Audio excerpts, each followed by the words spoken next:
Hai Sobat Film, selamat datang di channel Radar Film. Gimana kabarnya semua? Semoga sehat-sehat dan lancar rezeki kabeh ya rek. Kali ini, saya akan menceritakan alur cerita dari film yang berjudul Mission Impossible. Film action spy Amerika yang disutradarai oleh Brian De Palma ini dibintangi oleh aktor dan aktris ternama seperti Tom Cruise sebagai Ethan Hunt, Jon Voight sebagai Jim Phelps, Henry Czerny sebagai Kittredge, Emmanuel Beer sebagai Claire, Ving Rhames sebagai Luther, dan masih banyak lagi. Film ini mengisahkan seorang agen IMF, yaitu Impossible Mission Force, yang bernama Ethan Hunt. Dia dikirim untuk menggagalkan aksi pencurian daftar NOK di Praha. Namun, misi tersebut gagal yang membuat semua timnya terbunuh. Lalu, akhirnya dia pun dituduh sebagai pengkhianat. Bisakah Ethan Hunt lolos dari agen yang memburunya, dan mampukah dia membongkar siapa pengkhianat yang sesungguhnya? Ya wis lah, gak usah lama-lama lagi, langsung saja kita ke alur ceritanya. Gaskeun! And you have done it using loyalties on the inside. You want to shake hands.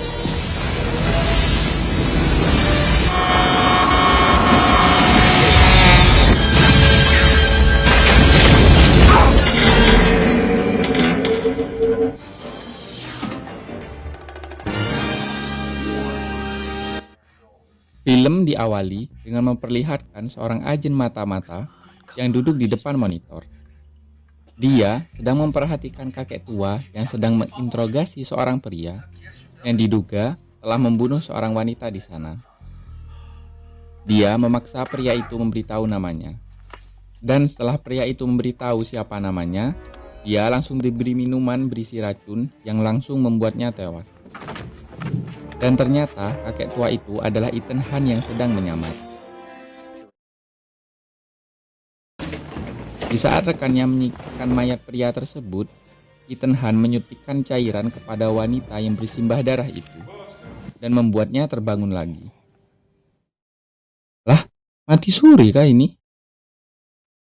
Ternyata wanita tersebut adalah bagian dari timnya. Lalu scene berpindah kepada seorang pramugari yang memberikan sebuah rekaman video kepada pria tua yang bernama Jim Phelps. Dalam rekaman tersebut terlihat seorang pria yang bernama Golitsyn. Dia adalah seorang atase IMF di kedutaan Praha. Dia juga berhasil mencuri sebagian daftar NOK dari CIA. Daftar NOK itu adalah daftar nama agen mata-mata IMF yang tidak resmi, orek. Lanjut. Golitsyn kabarnya akan kembali mencuri sebagian lagi dari daftar NOK itu pada acara pesta resepsi di Praha. Jim dan timnya ditugaskan memata-matai Golitsyn hingga ke pembelinya, memfoto sebagai bukti, dan menangkapnya. Sebelum misi dimulai, Jim mengumpulkan anggota timnya. Lalu, dia menjelaskan tugas dari masing-masing orang. Seperti Ethan Hunt yang menyamar sebagai wali kota Praha bersama Sarah, mereka akan memimpin misi. Hannah akan mengawasi Golitsyn, Jack akan meretas sistem keamanan, Claire akan menjaga dari luar, dan Jim dengan nada bercandanya, dia berkata akan bertugas dari Hotel Drake di Chicago. Sebelum berangkat, Jack pun memberikan Hunt sebuah peledak yang berbentuk permen karet. Lalu, misi mereka pun dimulai. Semua anggota tim sudah berada di posisi. Seperti Hannah yang menggunakan kacamata khusus untuk memantau Golitsyn yang sudah ditandai oleh Sarah. Sarah juga membawa Ethan yang sudah menyamar menjadi wali kota untuk masuk ke sebuah ruangan. Di mana saat dia akan menggunakan lift, sidik jari Sarah tidak cocok dan membuat penjaga di sana pun mendatanginya. Namun, Jack yang bersembunyi di atas lift, dia membantu Sarah dengan mencoba meretas sistem keamanan dan membuatkan kartu identitas baru untuk Sarah. Setelah lift berhasil terbuka, Sarah dan Ethan pun memasuki sebuah ruangan di mana daftar NOK tersimpan. Mereka lalu meletakkan kacamata pemantau untuk merekam Golitsyn saat akan mencuri daftar NOK itu. Saat akan keluar, lift mengalami gangguan. yang membuat Ethan pun keluar melalui jalan rahasia. Dan saat Golitsyn mencuri daftar Nog itu, mereka berhasil merekamnya. Ethan yang merasa misinya sudah berhasil, menyuruh Hannah untuk kembali ke tempat pertemuan. Tetapi saat Jack akan membuka pintu lift itu, lift kembali mengalami gangguan. Lalu tiba-tiba lift itu berjalan naik dan membuat Jack tewas terbunuh. Cut the power, Jack. Come on, Jack. Jim menyuruh Ethan menunggu di sana dan akan menemuinya. Ethan juga tidak menaruh curiga kepada pasangan mabuk yang lewat di dekatnya. Namun, Jim yang melintasi jembatan, dia merasa dibuntuti. Dia pun berlari dan berkata kepada Ethan untuk membatalkan misi. Ethan yang tak ingin misinya gagal, dia menyuruh Sarah tetap di sana untuk mengawasi Golitsyn. Dan Ethan sendiri akan menyusul Jim. Namun, di saat Ethan OTW ke tempat Jim, dia melihat dari jam tangannya bahwa Jim sudah tewas tertembak. Sontak, Ethan mencoba menghubungi Sarah dan membatalkan misi. Dari atas jembatan, Ethan juga melihat Claire dan Hannah tewas karena mobil yang ditumpangi mereka meledak. Ethan segera bergegas menyusul Sarah. Namun, sesampainya di sana, dia melihat bahwa Sarah dan Golitsyn sudah tewas ditikam menggunakan pisau. Saat polisi setempat mulai berdatangan, Ethan langsung melarikan diri. Dia berhenti di sebuah telepon umum untuk menghubungi direktur IMF yang bernama Kidridge. Ethan melapor bahwa semua timnya terbunuh dan daftar Nog itu berhasil dicuri.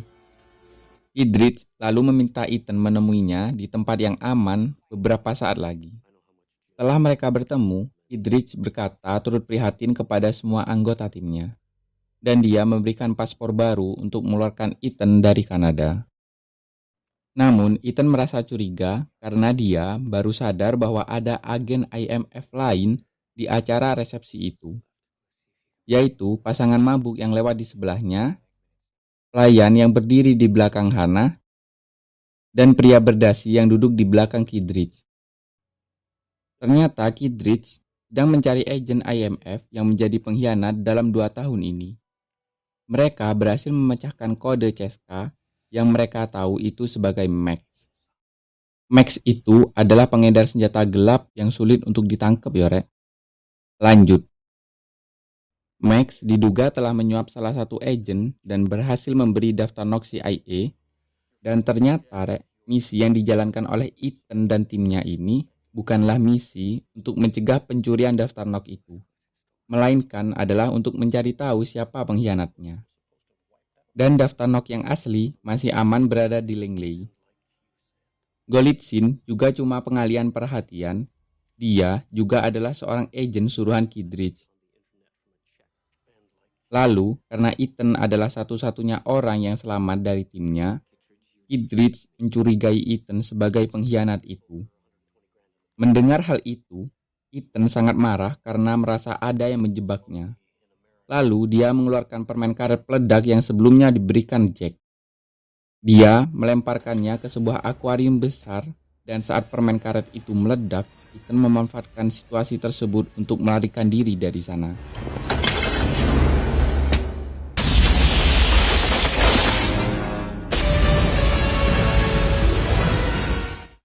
Singkat cerita, Ethan sudah kembali ke markasnya. Dan dengan komputer khususnya, dia mencari tahu tentang job 314. Setelah lama mencari, namun dia tak kunjung mendapatkan petunjuk apapun. Kemudian Ethan melihat Alkitab di depannya dan teringat sebuah ayat yaitu Ayub 3:1-4. Dan dia mencoba menulis isi dari ayat tersebut di komputernya dan mengarahkan dia ke email pribadi milik Max. Ternyata pengkhianat itu memakai nama Ayub sebagai nama samaran. Ethan lalu mengirimkan pesan dan meminta untuk bertemu dengan Max. Dan tak lama kemudian, Ethan berhalusinasi bahwa Jim masih hidup. Namun yang datang adalah Claire. Ternyata dia masih hidup dan selamat dari ledakan mobil tersebut. Lalu Ethan menjelaskan kepada Claire bahwa dia akan mencari pengkhianat yang sebenarnya dengan bekerja sama dengan Max. Lalu kemudian, Ethan dijemput oleh orang suruhan Max. Ethan juga harus menutup wajahnya dengan sebuah topeng. Setelah berada di tempat Max, penutup wajah dibuka dan ternyata Max itu adalah seorang wanita. Ethan pun memperkenalkan bahwa dia adalah seorang agen CIA seperti Ayub, namun sudah tak dianggap. Dia juga berkata kepada Max bahwa cakram yang berisi daftar Nok itu palsu. Itu adalah sebuah umpan dan jika Max mengunduh daftar Nok itu dalam 30-10 menit, akan ada agen setempat yang akan menangkapnya. Max tak langsung percaya begitu saja. Dia mencoba mengunduh daftar Nok itu, dan benar saja tak lama kemudian, Kidrich dan beberapa agen datang. Namun bejonya, Ethan dan Max berhasil melarikan diri. Not so good for you, my friend. Quite sick. Man's gone black, Barnes. Merasa dirinya diselamatkan oleh Ethan, Max pun menyetujui untuk bekerja sama jika Ethan mau membawakannya cakram Nok yang asli. Dan dia juga akan membawa Ayub untuk diserahkan kepada Ethan. Lanjut cerita, Ethan dan Claire menemui dua orang agen yang juga sudah lama tak diakui oleh CIA untuk merekrut mereka menjadi anggota tim. Mereka berdua bernama Luther, sang ahli meretas, Krieger, sang ahli mengoperasikan helikopter.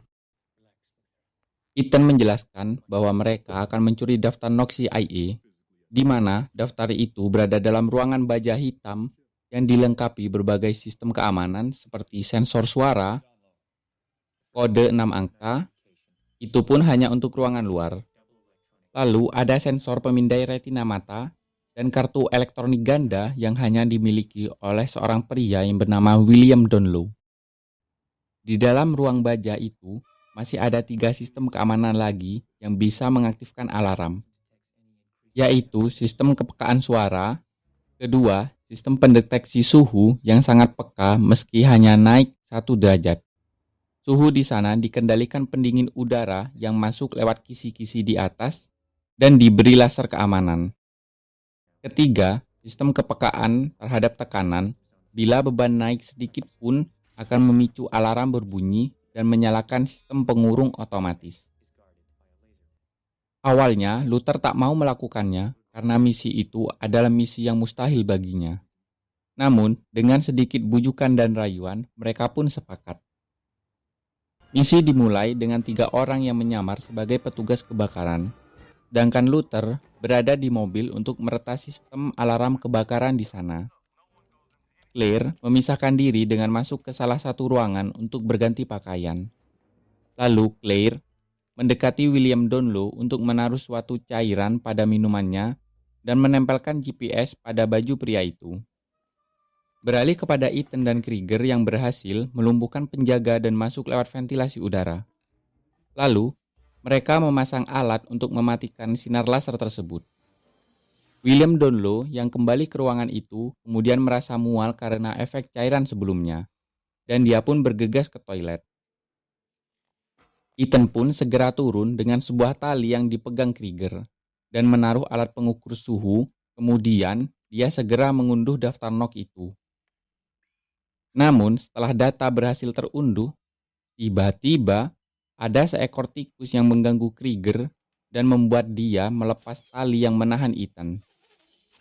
Tapi selamatnya, Rek, dia berhasil menahan tali itu lagi dong. Anjir lah, asli ya, Rek. Di scene ini tuh sangat menegangkan loh. Lanjut. Bersamaan dengan itu, William Donlow kembali ke ruangan. Lalu, seketika itu Ethan naik dan saat Krieger mengambil cakram itu, dia tidak sengaja menjatuhkan pisau dan menancap di samping komputer dong. Bangke aslinya orang. Bisa-bisa lo anjir. Merci. William Donlow yang melihat itu terkejut dan setelah memeriksa komputernya, ternyata daftar Nok itu sudah berhasil dicuri. Ethan langsung mengeluarkan granat asap agar membuat alarm kebakaran di sana menyala, dan mereka berhasil melarikan diri dari tempat itu.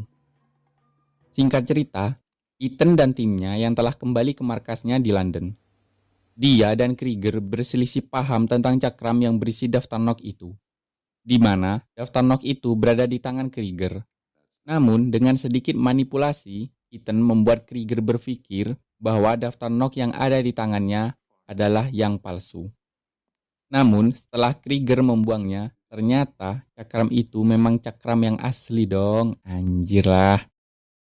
Kemudian, Ethan yang membuka Alkitab, dia melihat bahwa Alkitab itu berasal dari Hotel Drake di Chicago, yang langsung membuatnya teringat perkataan Jim yang berkata dia akan bertugas di hotel tersebut. Drake Hotel, Chicago. Seketika itu, Ethan menyadari bahwa Jim adalah Ayub, yaitu pengkhianat tersebut, dan membuatnya curiga jika Claire dan Krieger bersekongkol dengan Jim. Lalu, Ethan melihat siaran televisi bahwa ibu dan pamannya ditangkap dengan tuduhan narkoba. Hal itu sontak membuat Ethan geram dan langsung pergi untuk menelepon Kittredge. Kittredge membujuk Ethan agar menyerahkan diri, namun tentu saja Ethan menolaknya. Dan saat lokasinya akan dilacak, dia langsung menutup teleponnya. Lalu, saat akan kembali ke markasnya, Ethan dikejutkan oleh Jim yang ternyata masih selamat. Jim bercerita dia berhasil selamat dan mencoba mengikuti Ethan hingga ke tempat ini. Dia juga berkata kalau orang yang menembaknya adalah Kittredge. Namun di sini, Ethan malah tambah yakin kalau Jim adalah pengkhianatnya. Dia yang membunuh Jack dan Hannah, lalu dia berpura-pura tertembak yang sebenarnya dia menggunakan darah palsu agar terlihat dia benar-benar tertembak. Ethan juga tahu kalau yang membunuh Golitsyn dan Sarah waktu itu adalah Krieger. Namun di sini, Ethan berpura-pura mempercayai perkataan Jim dan berkata bahwa dia memiliki daftar nok yang asli dan akan melakukan transaksi di kereta TGV yang menuju Paris.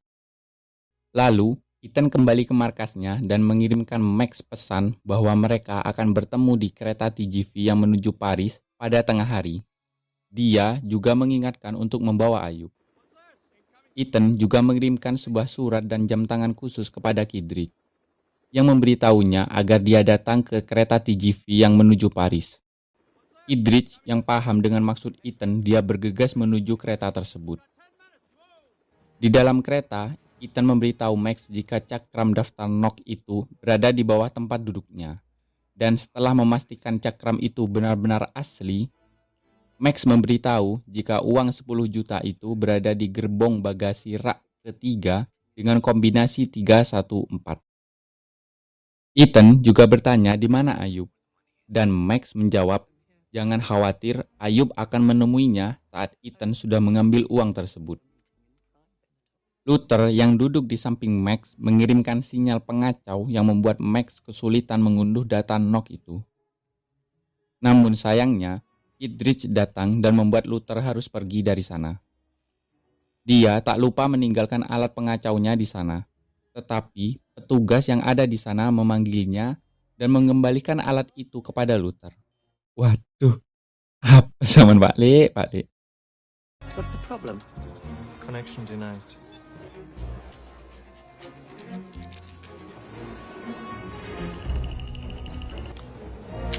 Excuse me, sir. Excuse me, sir. Your telephone? Itu semua membuat Max dapat mengunduh data nok itu. Beralih kepada Claire yang diperintahkan Ethan untuk ke gerbong bagasi dan bertemu di sana. Dan saat berada di gerbong bagasi, Claire bertemu Jim dan berkata bahwa Ethan berada di belakangnya. Dari sini terbukti orek jika Claire bersekongkol dengan Jim.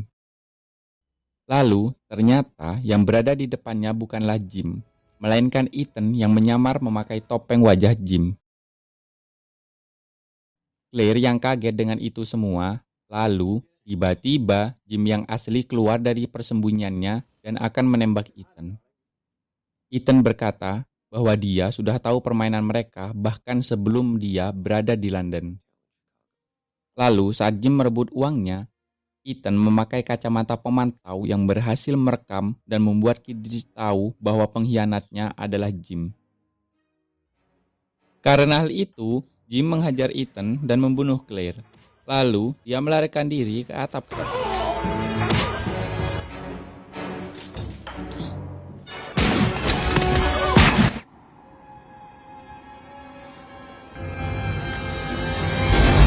Ethan yang mengejarnya melihat Krieger yang mendarai helikopter, dan benar saja dugaannya bahwa dia juga bersekongkol. Saat kereta akan memasuki terowongan, Ethan berhasil mengaitkan kabel helikopter ke kereta tersebut, sehingga helikopter itu ikut masuk ke dalam terowongan. Di dalam terowongan, Jim berhasil berpindah ke kaki helikopter. Lalu, Krieger hampir saja membunuh Ethan menggunakan baling-baling helikopter itu. Namun beruntungnya, ekor helikopter itu tersangkut ke atap terowongan. Lalu kemudian, Ethan memanfaatkan hal itu untuk berpindah juga ke helikopter itu, dan menempelkan permen karet peledak yang membuat helikopter itu meledak dan membunuh Jim dan Krieger di sana.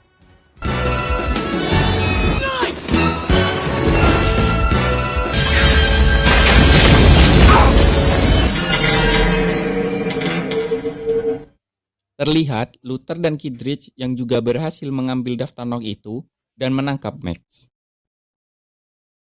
Beberapa waktu kemudian, Luther menemui Ethan dan menanyakan kabar ibunya.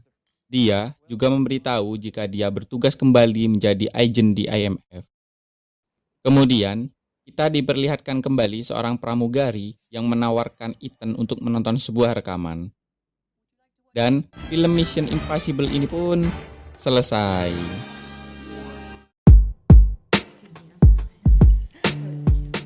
Gimana, Rek?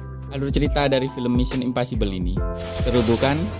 Bagaimana kelanjutannya bakal saya ceritakan di seri keduanya nanti. Ya wis lah, sebelum pamit, saya ucapkan terima kasih bagi yang sudah subscribe channel ini. Dan bagi kalian yang nonton tapi belum subscribe, wah, bangke kalian. Ya udah, sampai jumpa di video selanjutnya. Bye bye.